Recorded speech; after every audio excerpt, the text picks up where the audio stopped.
Hello, and welcome to episode 3 of the 3rd season of My Dog Will Eat My Face. I wanted to talk today a little bit about the struggle that I've had in trying to normalize my life once again after my stint in Crazyville. No, I should call it the Cuckoo's Nest if I wanted to sound literary. So, whatever you wish to call it, that episode that I had where I basically lost my mind was held into a nursing home. Since returning home, it's been rather arduous to rebuild my life to that normalcy. And it's most certainly taken quite a lot of time.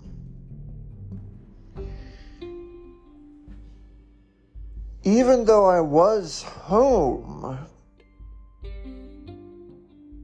after my stint in the nursing home, I still went through a period of severe stress, anxiety, worry, insomnia, and just a general malaise and fatigue that I think was both physical and emotional. I had to come to the realization that those events that did transpire did deeply traumatize me. There's no if, and, or other way about it. I had to come to that realization. And along with that, I needed to figure out a plan to, as I said already, normalize my life, to re-normalize my life.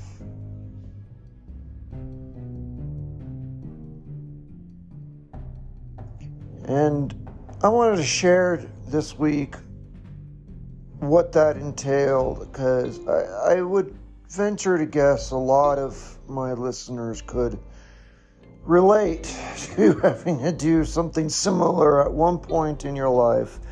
And if it's not happened yet, you're probably very lucky, but I've got some bad news. I predict there will come a time in the future where you will have to go through something similar to normalize your life. I almost said wife. Wow. Anyway, that's the topic for today's podcast. And I just want to share with you what transpired and how I had to go about to do just that.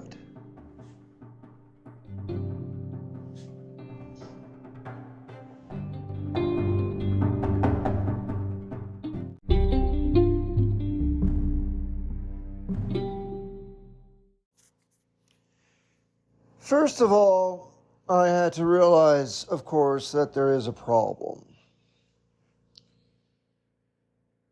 And that took me a little while to realize. You see, I actually completely changed hospice providers when I was in this state, because I have no memory of doing it whatsoever. One, I sort of came to, for lack of a better word, or at least my first memory of the events that happened, occurs when I was in the nursing home. And at that time, I still believed that I was with my old hospice provider. I had, for some reason or another, no idea that I had switched providers. And that is actually so much unlike me to do that. I'm one of those types of guys that lives off routine, redundancy. The tide goes in, the tide goes out, etc. That's kind of how I play my life out. That's not to say I don't think I'm boring. I certainly think I've lived a rather interesting and exciting life, actually. But when things are more or less under my control, I don't try to rattle my cage unless it's absolutely necessary. And I do that because life itself, events around me out of my control, will most surely do that for me. I have no reason to fear that my life is going to be without any sort of excitement or problems, because they will happen, despite my best efforts to avoid situations like that. So when it is under my control, I'm very much a person of routine and repetition. And that is why the very act of even switching providers itself was so unlike me. That is the total antithesis of my personality. And I truly, to this day, have no recollection of doing that. I have no recollection at all of going through the motions to change providers.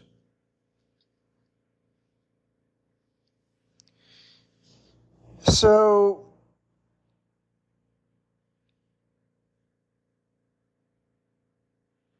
I was feeling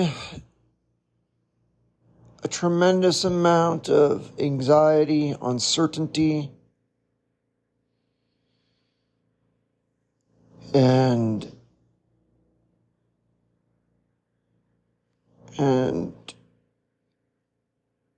trepidation,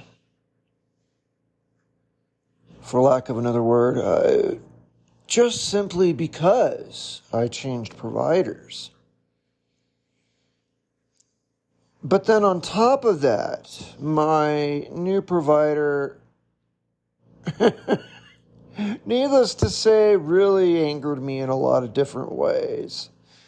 They kept tinkering with my medications that I'd been on now for several years, just for the fun of it. No real decent explanation except what they would say is, your medications are very confusing. They repetitively said that to me. It's just asinine.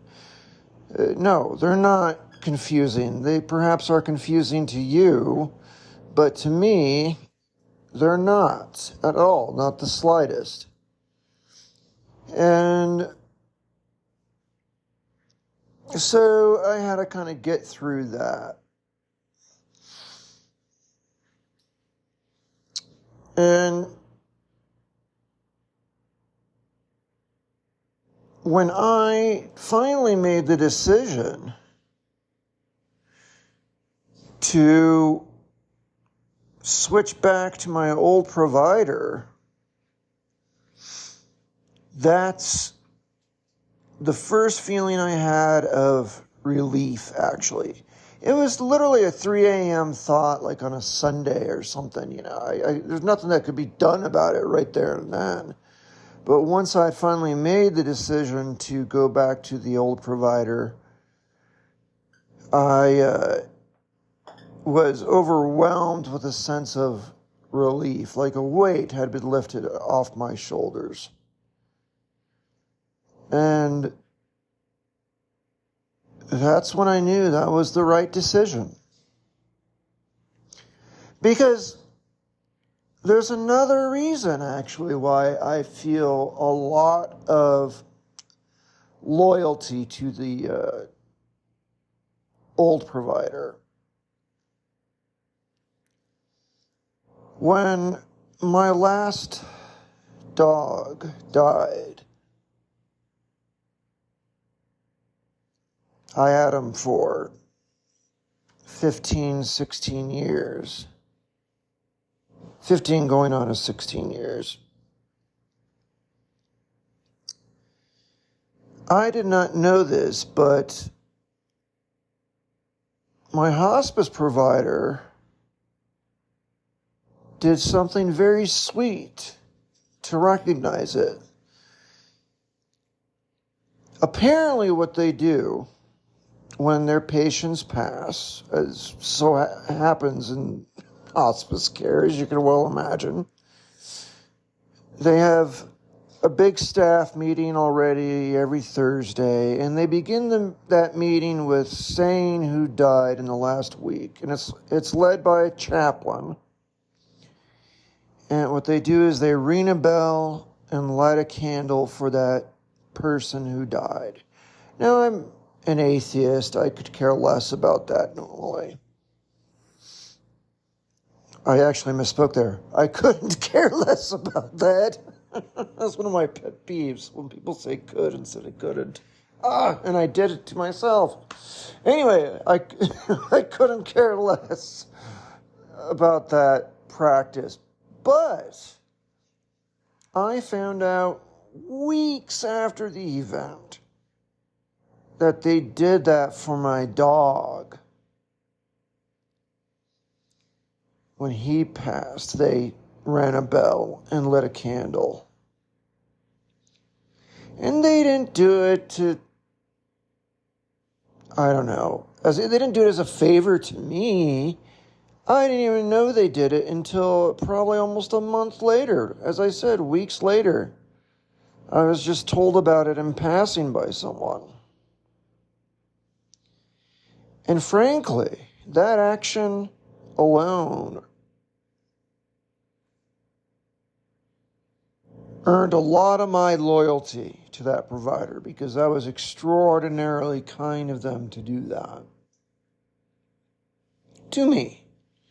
That's just how I feel. Even though I don't believe in all the woo, they made a gesture that was actually quite sweet. I can't deny that. And they didn't do it for me. They did it for my dog.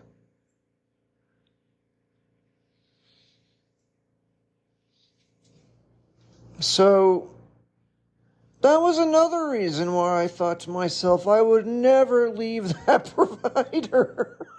I kind of feel indebted to them for that one thing, because they were so kind to recognize my dog like that.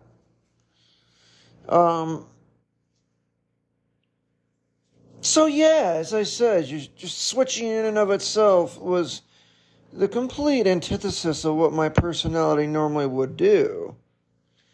And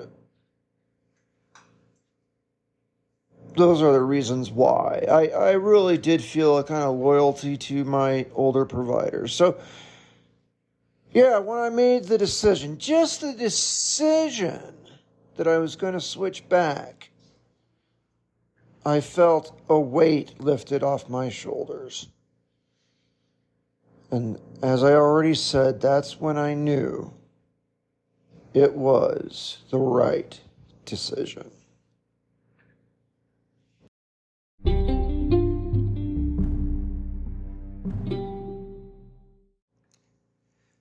So with that decision made at the light of dawn on the following Monday, well, not at the light of dawn, but 8 a.m. on the following Monday, I called my old provider and said, I'm calling you because I made a terrible mistake by switching off of your care, and I want to correct that. And so they welcomed me back with open arms, of course.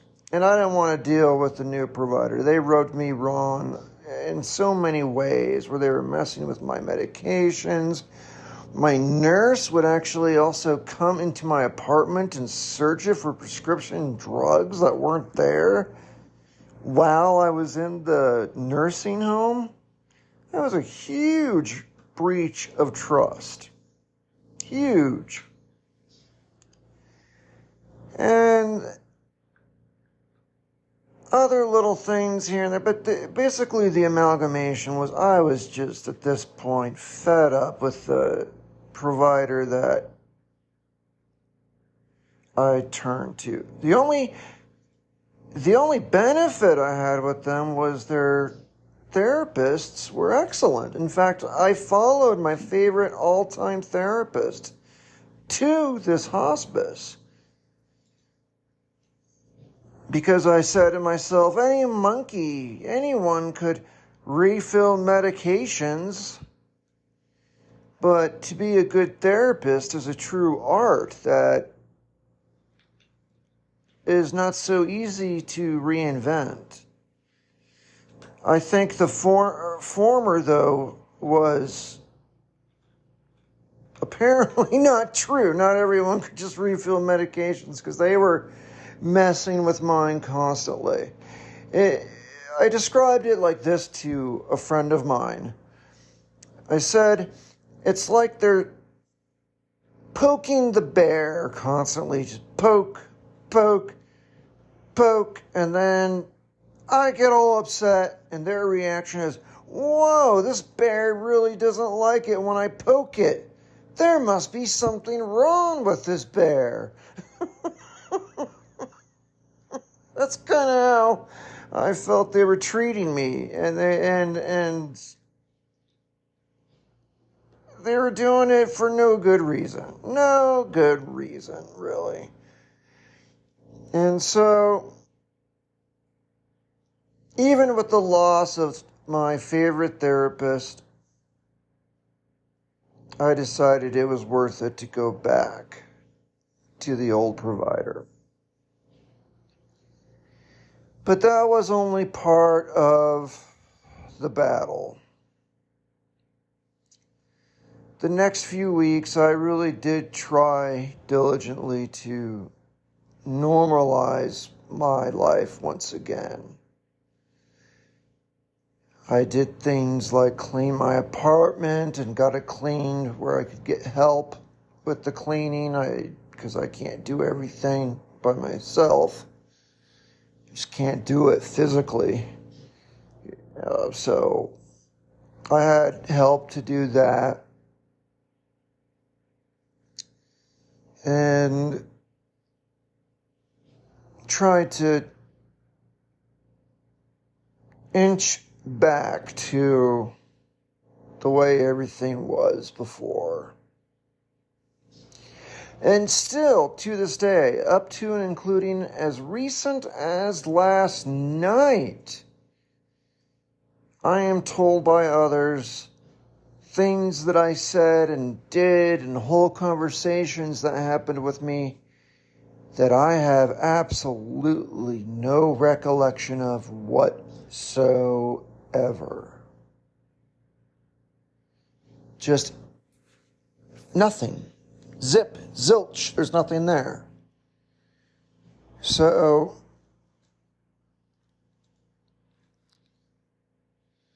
obviously, it was hard, but I had to ask people what they could tell me about what happened from their point of view. And some of that's really difficult to hear, because I was guano crazy. And I tried to collect as much data as I could or at least with respect to what I did, So if there's anything else I needed to correct, I had the opportunity then to do it. It almost felt like if any of you had a really bad drunken night, like in college or something, or you're blackout drunk, and then the next day your friends are telling you about all the horrible things you did and how embarrassing you were. A lot of it was kind of like that. It was just like that, I would say, actually, where I would just have to face the music and be embarrassed by the things I did and said when I was in that state. Which still, there is no clear explanation of whatsoever.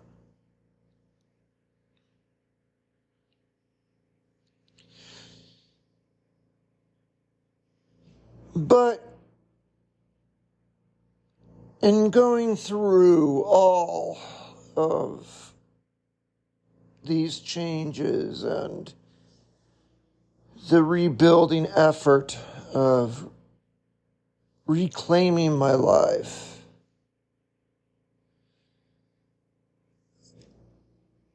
I think and I hope I gained some additional wisdom from those events.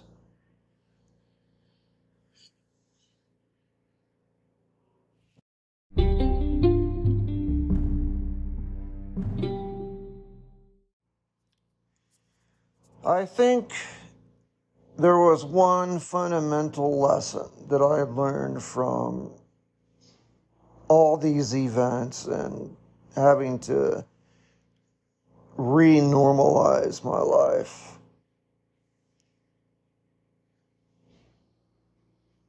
And that is when you get knocked down, you get yourself back up. If you get knocked down again, you pick yourself back up. And when you're knocked down again, you pick yourself back up.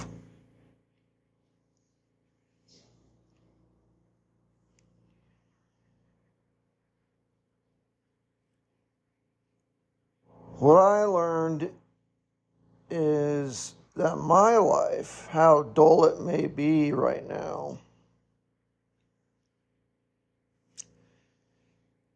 is still something worth fighting for, to me. And frankly, it's my decision. I don't care what anyone else thinks. That's my decision. And I learned the hard way, so to speak, that, yeah,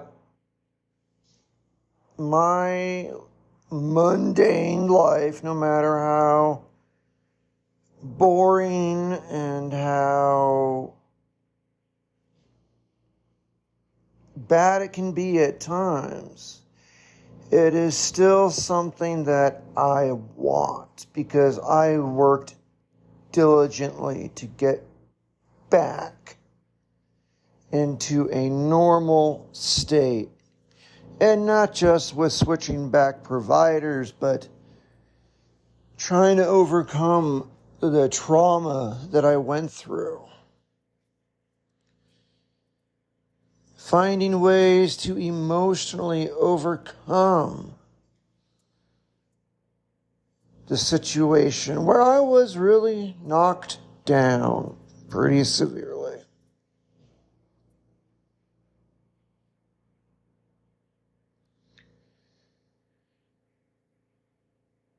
And that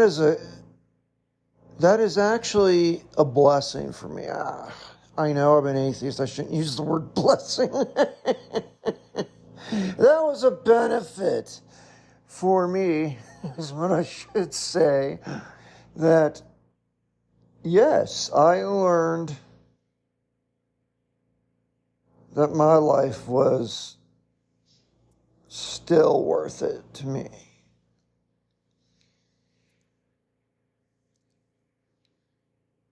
And that's invaluable information to know.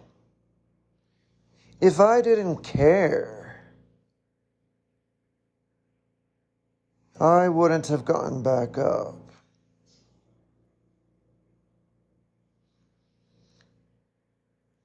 Now, I hope for all of you, my listeners, well, golly, I wouldn't wish what I went through on anyone I know. Foe or friend, I would not wish that on anyone. But I hope whenever you get knocked down, whatever it is, it doesn't have to be as dramatic as this. It doesn't have to be the same thing, obviously. But I think the lesson here is you gotta get back up and still fight for your life.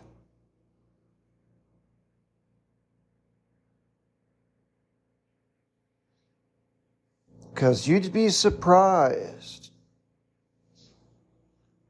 how good your life actually is.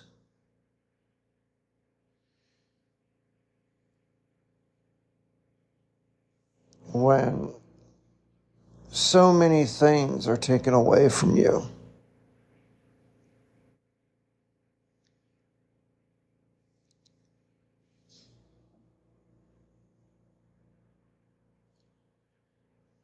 It actually reminds me of my favorite president. I know some of you are going, what? Yeah, but in all seriousness, this fight that I had to normalize my life despite falling down as hard as I did, it does remind me a lot of my most favorite president. Actually, I have a portrait of him in my home, believe it or not, a framed portrait. And that was actually James Madison. And the reasons why he is my most favorite president of the United States is he was the author of the Constitution, pretty much. He wrote the Bill of Rights that I think all Americans value and cherish. So that's a pretty big deal. I could stop right there, but no. Also, he is one of only 2 commanders-in-chief who actually led their troops into battle. He's the only one of 2 who didn't just give commands from the White House or wherever. He got on horseback and he led the troops into battle as commander-in-chief. And he did this despite his own personal ailments. He was actually a pretty short, frail guy. He was known to be very short. I don't know how tall he really was. But he was known to be rather small-framed and very sickly. He struggled a lot with his health. Before, during, and after his presidency. And yet, despite that kind of hardship, he put himself on horseback and led the army into battle as commander-in-chief. The only other president that has ever done that is George Washington. And that wasn't during the Revolutionary War. I think it was during the,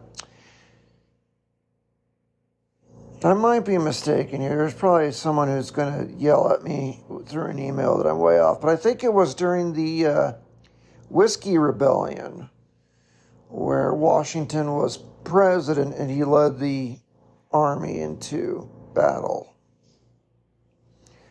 Because during the Revolutionary War, he was not commander-in-chief, he was just a general. We didn't have a commander-in-chief during the Revolutionary War. So it was something that had to have happened during his presidency. I think it was the Whiskey Rebellion. I don't know. I could be wrong. Go look it up. Google it. I don't know. Anyway, all this reminds me of Hamilton and why he's my most favorite president. Despite the odds against him, despite his physical frailment, despite the difficulty he had, he did what he had to do to fight for something that was good.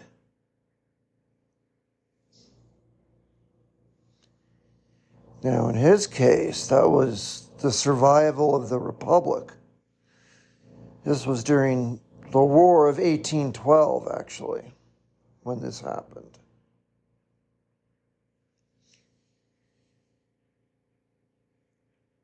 When the British sacked Washington, D.C., and burned the Capitol and White House down.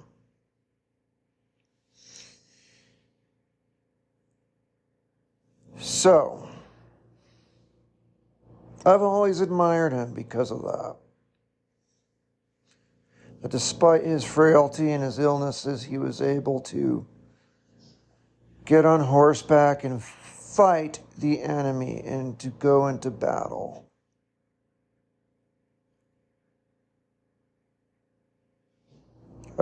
I just have tremendous respect for that. And I connect to it to this day for obvious reasons. I'm facing serious medical issues. I'm facing frailty and illness.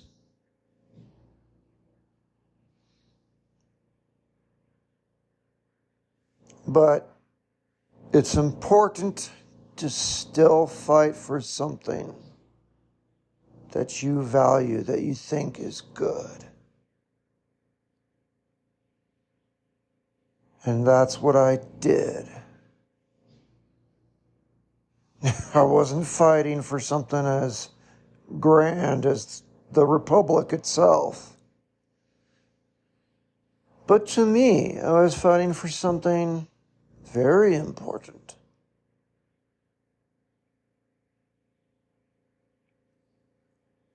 I was fighting to get my life back to where it was.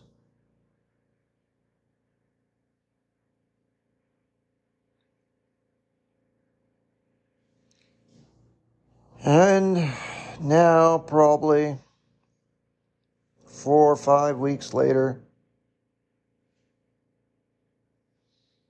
maybe not even that long,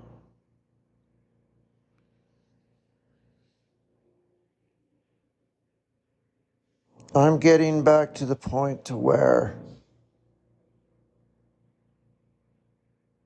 I'm again living a normal life, to me.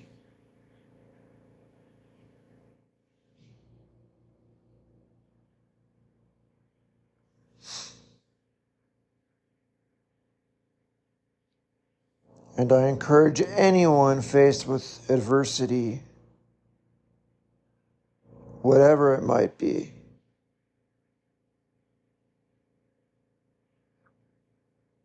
to get up and fight for what is good to them.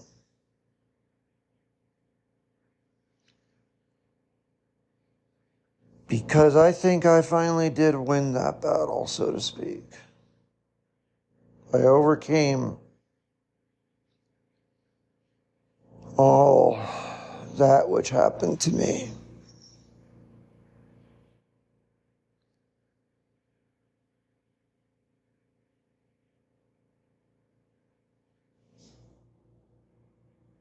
And I think that's a good lesson to share with anyone.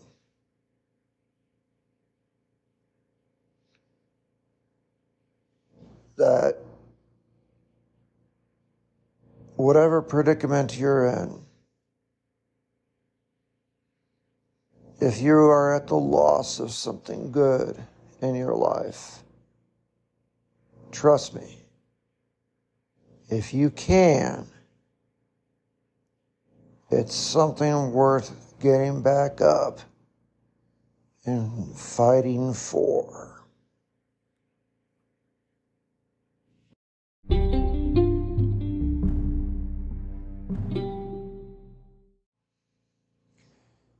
All this actually reminds me once more of a quote that I would always say to myself when things were going bad or I was facing some sort of hardship in my life.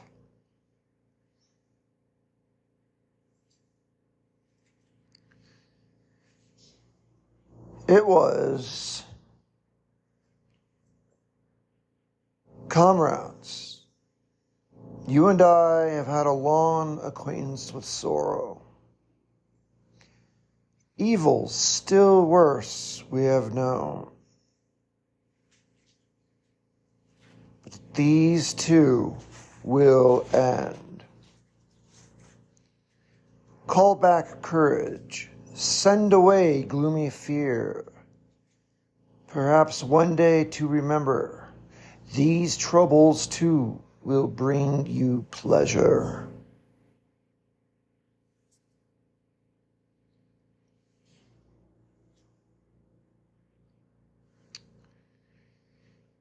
And that was written by the Roman author Virgil in the Aeneid, where the main character, Aeneas, was speaking to his men after their ship that they used to escape Troy was met with a violent storm, and they were scattered and really broken on some far off beach and didn't know where they were, and quite down, as you would be. And Aeneas said that to them, to his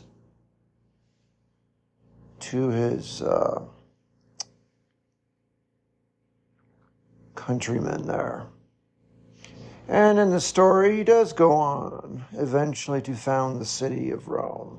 Of course, this is all just a mythical story. We know Rome was probably not founded by one guy named Aeneas. But it was a story. It was a story that a Roman author wrote, and it has some good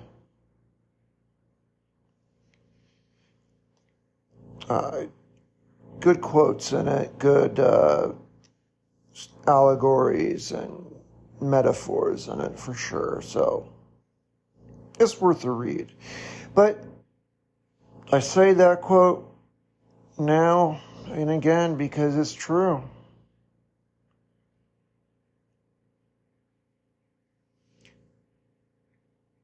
Those sorrows that I was going through, where I was truly to the point where my family was worried that I was done for, that I was dead or brain dead. I managed to recover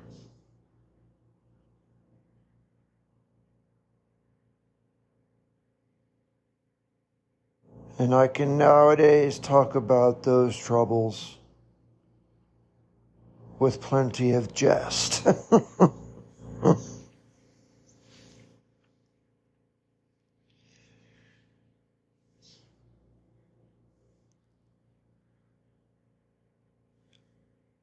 So, all these events also reminded me of that one quote. And I just wanted to share that. I'm sure I've said it before. I'm sure I've said that exact quote before on podcasts, but it's worth sharing again, and it is certainly relative to what transpired with me.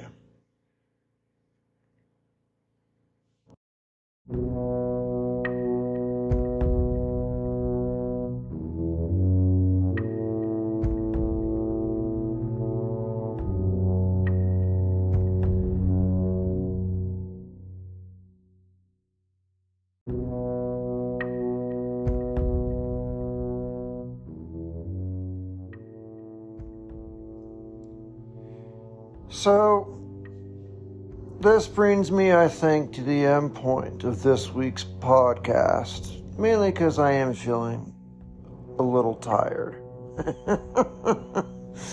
I'm still faced with a lot of fatigue these days, and it sometimes is very difficult for me just to get out of bed.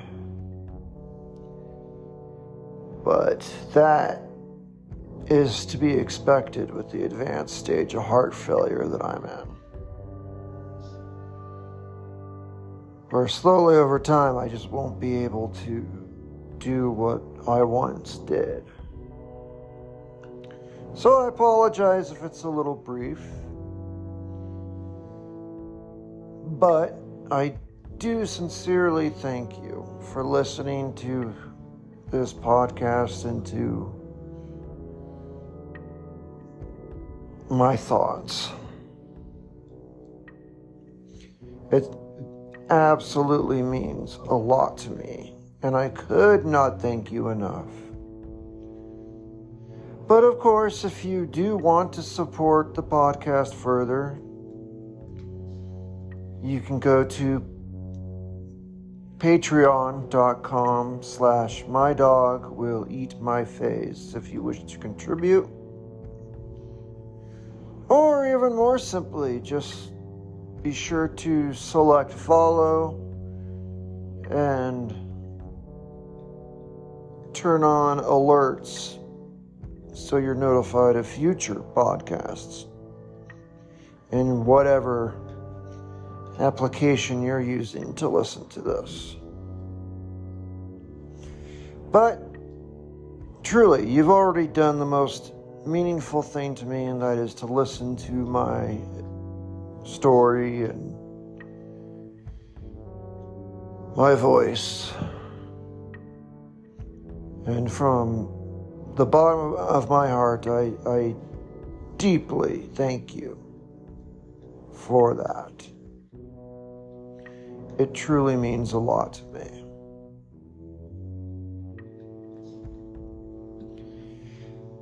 But that's it for now, and I hope to be able to chat with you again soon. But I have to say, ciao for now.